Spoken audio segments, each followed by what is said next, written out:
Okay, we're in London talking to Morrissey from the Smiths. Welcome back to Australian Radio. Oh, hello everybody. Meat is Murder is the latest album that's come out. Mm-hmm.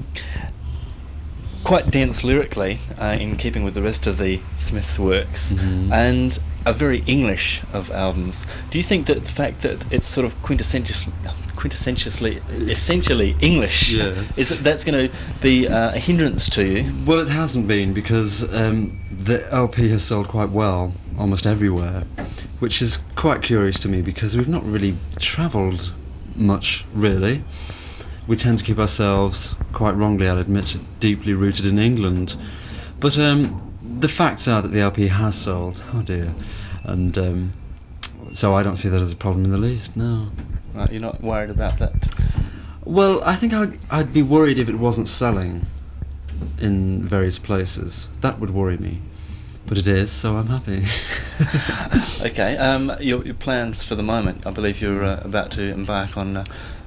Yes, we're about to leave for Italy and Spain, and then America, which is obviously a new adventure for us. We've never been to any of those places, so it's interesting, it's very fascinating. But we have very good reports from all of those countries, so it should be good. Right.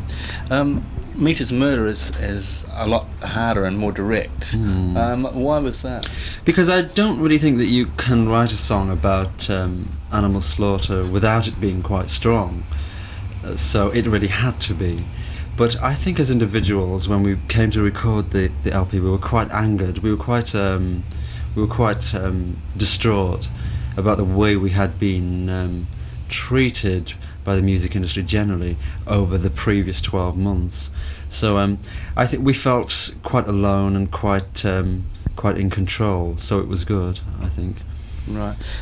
Is the title of the album just your view, or was it like a group decision? You all decided on that? I decided it, but it was obviously behind the title was Total Unity, but it was initially my decision. Right. Again, some ambiguity. Not going very well, am I? Some ambiguous lyrics. Purposely so? Well, of course, yes. I mean, it serves to make people's lives slightly more interesting. Yes, I mean, I don't want the words to be bland. I don't want them to be black and white, really. People have to slip their own interpretations hither and thither. So, I mean, life without ambiguity is quite boring. Don't you agree? Entirely. Oh, no you don't, be honest. You write from both experience and observation? Yes, which covers almost all ground, because one can observe almost anything. Sure, okay, but do you think that your writing will move towards more observation as you grow older, as you become more embroiled in the music? I don't know. I sincerely hope not. I don't think so. I have quite a stack of issues that have yet to be that must be ploughed through. I think when the time arrives when I'm stuck and I have to really sit down and think and say, well, what on earth am I doing? I think I'd probably stop then, because I don't want it to be seen as a profession, as a cloak. It has to be real. It has to come from inside me, everything that I say. And if it doesn't, then, away I go. And everybody sighs. What with relief? Yes. What are the things that make you angriest? Almost everything. I mean, you name it. It annoys me terribly. I suppose I'm quite easily angered. And there's so many things, certainly within the music industry, but if you mean things outside, there's lots of political issues that irk me. I'm quite an irkable person, but I get angry by almost everything, which is quite satisfying. You don't think that could get to be unhealthy at all? Not really. I can't see how. I'm not doing so badly for somebody who's incredibly angered and quite obviously endlessly miserable. I'm doing okay. You seem to be remarkably happy. It's only a facade. Quite a few violent themes you're dealing with. Do you think that should meet violence with violence? Yes, I do. I mean, life is quite violent, let's be honest. It wasn't meant to be a dance record. The whole thing was supposed to describe life as it is lived, instead of, as with most modern records, portray life as it is not, life as we do not live it. So the record had to be, here we go again, life as it is lived. So I wanted to be very real, and I think we just about managed that. Could you give us a bit of background to the song "The Rusholme Ruffians"? Yes, it's about Fairgrounds in Manchester. As a child, they were always an annual, of great annual importance. These fairgrounds, which would be erected on barren land and not out there, and very violent places where one learns a great deal about life. Very vicious places also. It seemed to be on this patch of land everybody had free rein to be as wild and be as free thinking and nauseating as possible. And it's very interesting. But obviously, I mean, this undercurrent of total violence on this patch of land where everybody gets together to have fun, generally. But on Manchester Council estates, certainly in the place Rusholme, it was the only thing that people had. It was the only distraction and the only pleasurable distraction that people had. And they turned it into total horror. Right, and you used to frequent these places each year? Oh, you couldn't keep me away from them, yes. What was the attraction? I don't know. I quite like the idea of seeing human beings living on the emotional edge and kind of their emotions brewing beyond the brim, which is quite a hard thing to say. But it was quite interesting, fascinating. Such fairs, do they still exist? What, with me? No, physically in Britain, that kind of thing. They still good take heavens, place? they do now, yes, but now they're not just restricted to fairgrounds, which is the big moral modern dilemma. They're much more widespread now. Right, okay. No, we're fast. Almost some elements of humour there. Yes, almost, if you dig deep enough. I mean, dropping your trousers to the Queen. Yes. Well, she probably wouldn't find that humorous. Lots of other people would, I'm sure. Yes, I'm sure they would. Yes, must I explain this? Yeah, of course. Oh. Dropping one's trousers to the Queen. How can this be explained? A new movement afoot, I think. I don't like royalty, and I wanted to write some and make some anti-royalist statement. But really, when they have been made on the very bleak, isolated case in the past that they've been made, they've been quite intangible, if that's the word. It probably isn't, and a bit too shallow, and a bit too brutal, and a bit too overtly political. I wanted to say something that was very strong, yet with an undercurrent of absurdity about it. But in a way, it's not absurd. I mean, the way I feel about royalty is that I really don't even want to discuss it. Just let's drop our well, maybe not. Let's move on. Okay. In what way do you think that this album is an improvement over the previous two? Initially, foremost because we produced it ourselves, and that was a very important decision for us to make.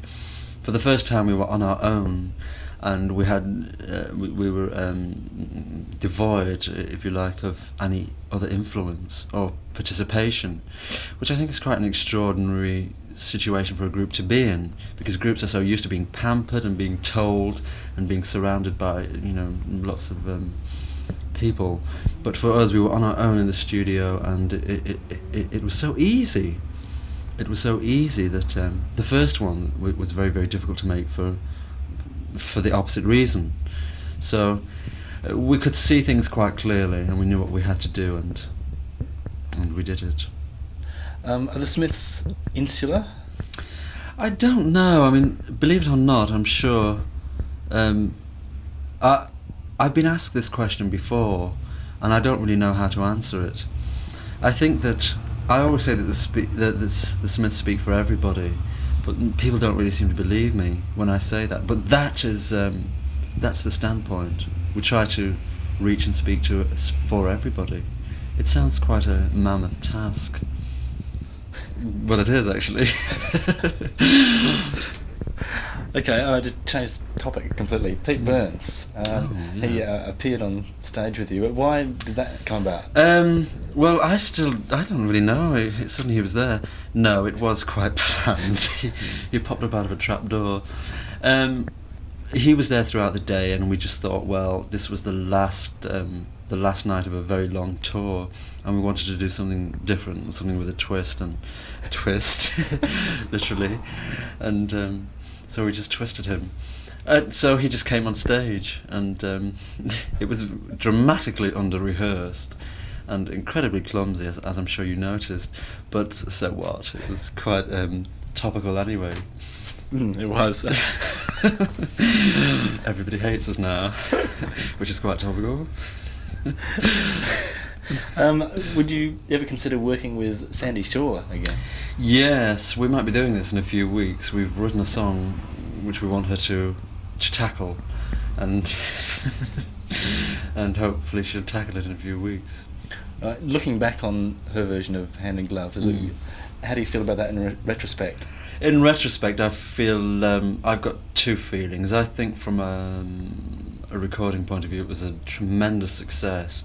I think from a sales point of view, it wasn't. I mean, in this country, it was a hit. It did quite well. It reached 27, I think, but it should have done much more, and I feel slightly angered because of that. But these things are trivial, really. I still adore the record, and I still play it endlessly. So that, I suppose, is the only success that we really need to care about. Right.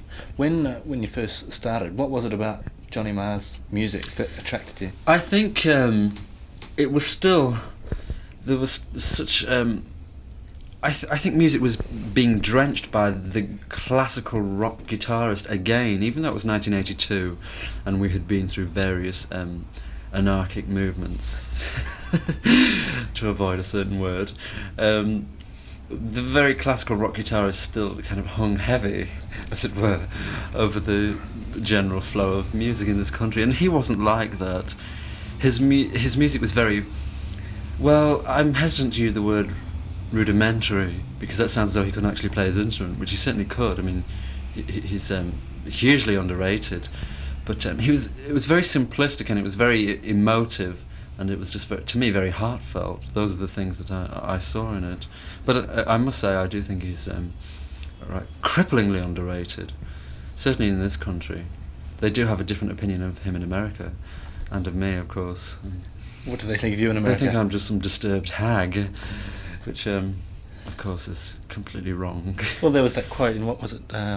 Here we go. Rolling Stone, that you're gay or something like that. Yes, and I know. And that kind of you being picked up on by the gay movement. I mean, in retrospect, how do you view that? Well, I just think it's all so untrue, and I think it was so unfair. I mean, obviously, any kind of attack I'll dodge. I'll really dodge any kind of attack, whatever it is. But I don't want to be shoved into a box and put in a category. That's not the whole point. But I mean, that person said that I was gay, and he'd never asked me. He'd never approached the subject, and he himself was a very loud and strong voice in the American gay movement. And I think it was just really wishful thinking on his part. But ultimately, people will see what they want to see in the whole aspect of what I do and my motivations. I'm not embarrassed about the word gay, but it's not in the least bit relevant. I'm beyond that, frankly. Right. Well, what do you think you've achieved so far with the Smiths? A great deal, because in England, at any rate, a great deal. The Smiths are critically important. They're important because of reasons that I think I've stated in other interviews. We've never done a video. We've never used any mode of advertising apart from interviews. It was the only mode of self-promotion that we've ever used. And the fact that we can become so successful using no tools or props whatsoever really says a great deal about the foundations of commercial success in England. It really questions many things. And there are many programs that we won't do. There are lots of things that we won't do, and this makes us very problematical and very difficult, it seems. But I think we've challenged the music industry, and we've won, which is quite remarkable, because although the music industry in England still say no to the Smiths, the people say yes, and that's more important to me. I mean, obviously the LP Meter's Murder went to number one after 3 days of release here, which is quite remarkable because we didn't spend a solitary penny on promotion. So I think it questions a lot of the cemented ethics that so many middle-aged music corporates still insist are quite crucial in music today. Right. So in that way, do you feel any kind of empathy with that particular movement of a few years ago that you wouldn't? That we haven't mentioned.